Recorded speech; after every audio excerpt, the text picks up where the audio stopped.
Welcome to our posts. Today we will see stories of r/malicious compliance. Landlord advertises all of our company's equipment for sale to our competitors. Best follow our eviction to the letter. I work for a leisure company, think soft play, indoor soccer, laser tag, can't be specific. Prior to lockdown, managers and the big bosses were negotiating the renewal of the lease on one of our parks. Things were going mostly smoothly, however, the landlords were difficult to contact.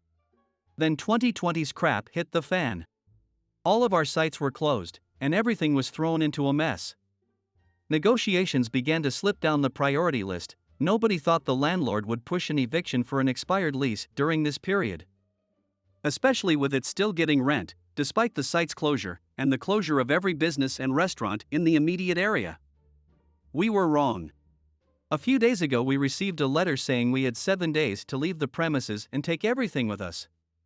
We are reminded that anything left in the building after 7 days will become the landlord's property. That line is very important. Now a lot of construction goes into installing our equipment into a new building, which makes emptying one even harder. Add a lockdown, with no staff and most businesses shut, it meant that saving much of our assets would prove to be extremely difficult. To lose a profitable site and all of its assets is definitely a blow to our company. But here is where it gets worse. A few days into our 7-day eviction, we find out that the landlord has been advertising our park to our competitors. But he isn't offering just the building, he is offering all of our stuff pre-installed. Ready to go, just needs rebranding. The landlord has evicted us from the property in an attempt to increase rent and make a solid profit from our equipment installed because he thinks we won't be able to empty the park. We were furious. And here is where the malicious compliance came in. We were told we had 7 days to move everything we owned out of the property. So that's what we did. Local businesses from all around offered up free space to store our things. A few people came back out of lockdown and they all spent the rest of the week removing, selling, or destroying everything that was related to us. We didn't even leave light fittings. In every other site vacation we have seen, we always end up leaving thousands of dollars worth of disco lights in the ceilings because they're too hard to get. We leave most the construction in, as well as things like the bars and kitchens that all stay intact, recognizable as what they once were, but not this building. We ripped up the flooring we installed, tore down the walls that were not part of the original structure. Wooden walls to divide up the space, ripped apart our manager's offices and removed all artwork and lockers. The landlord now has every new deal he has been making dead in the water. A large renovation bill to install new flooring, etc., or a company willing to do it themselves like we were. Lockdown has been extended another 4 weeks. So he has at least another 4 weeks without rent we were paying and won't have any potential buyers. Silver lining, the assets we got out of the site, fridges, TVs, equipment, food, tables, have all been sold. And the lack of rent and additional income has helped the business and paid staff wages. Next story. Get rid of my vacation? Have fun replacing me. I worked at a company that gave out exorbitant amounts of vacation. Anyone who worked there for 25 plus years received 8 weeks of vacation and 2 weeks of personal time. This was a family-owned company, but rather large. We ran 3 shifts totaling 250 plus people. Enter Jimmy. Jimmy was a grizzled old man. He started at the company when he was just 20, now he was 63 and gave absolutely zero craps. Jimmy also knew how to make a specific part for our product, him and one other higher up in the office. One day the plant owner comes out and announces he's selling to a corporation. He's older and ready to retire. He promises that there will be very little change and wishes us all well. The new company comes in and immediately goes after many of the great benefits we had. The first thing they do is cut everyone's max vacation down to 4 weeks, and do completely away with personal time. Anyone who's maxed out had until December 31st of that year to use it up, and they wouldn't pay it out. They then go into the office and clean house, firing anyone who's close to retirement, including Jimmy's backup. But they also do away with one very important rule. You no longer have to get vacation approved, you can just call in and take it. Jimmy is pissed, and they know it. They realize he's the only one in the building that can do his job now.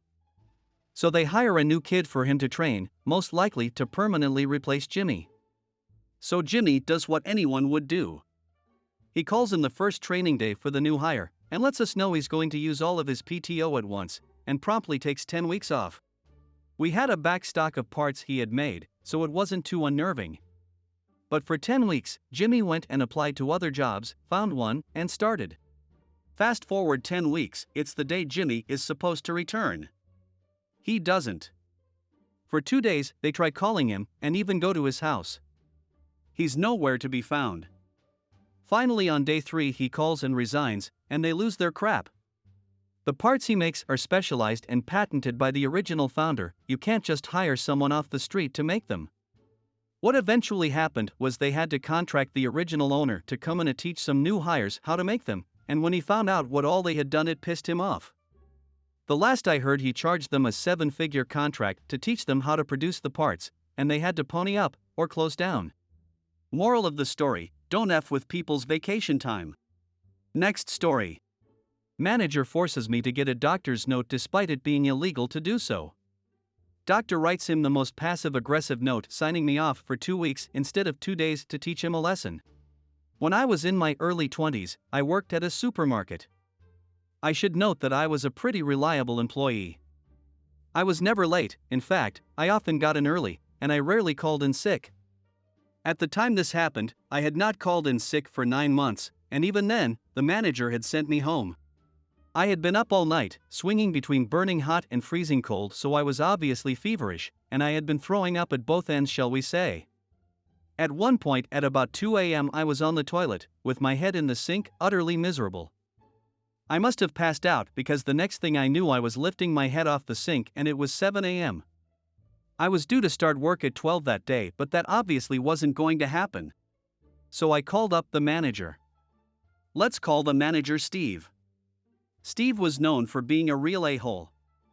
He never believed anyone who called in sick except his best buds, usually other managers, never lowly staff, but often called in sick himself. A lot of the time we knew it was because he was hungover and not actually sick. The conversation went as follows. Me: hey Steve, sorry, I can't come in. I'm sick. Steve: with what? Me: I don't know. I think it might be the flu. I've been up all night being sick, and I have a fever. Steve: don't be stupid. If you had the flu, you'd be completely knocked out. I need you in. Come in or you're fired.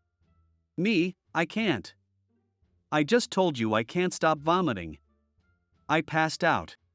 Steve, growling angrily: either come in or bring a doctor's note, or you're fired.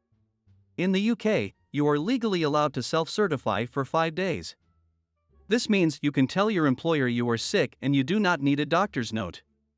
If you're sick for more than 5 days, you then need a note.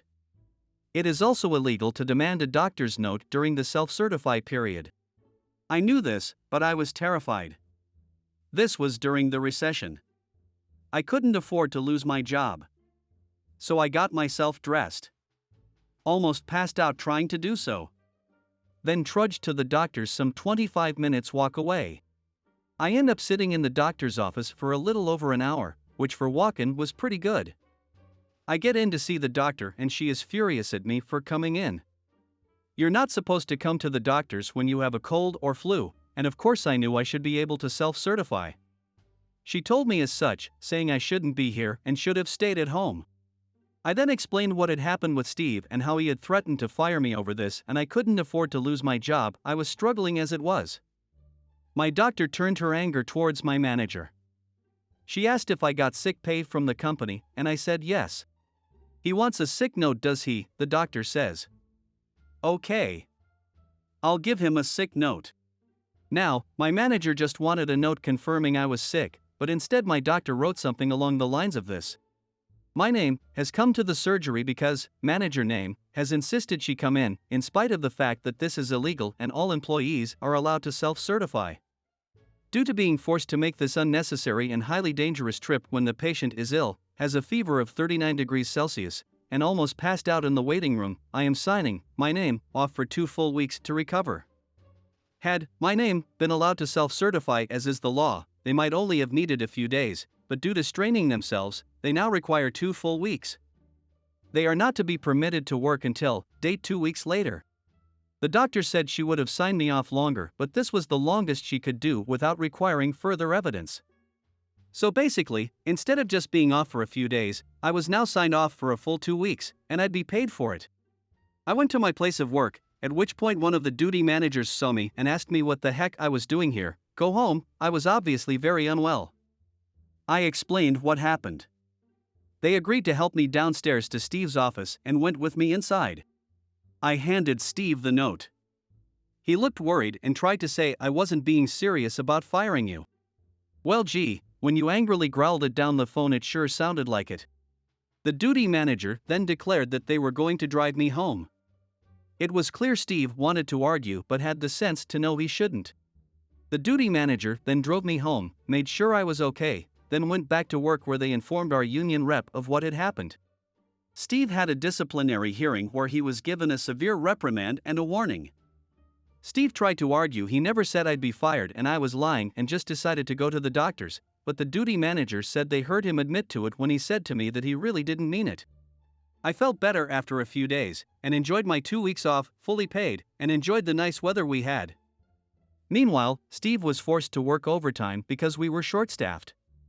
So thanks to the doctor, instead of being off for a few days, I ended up getting a nice 2-week paid vacation, and Steve was given a final warning, all because he insisted I get a doctor's note. I hope you guys liked this video. If you did, make sure like, comment, share and subscribe the channel or posts.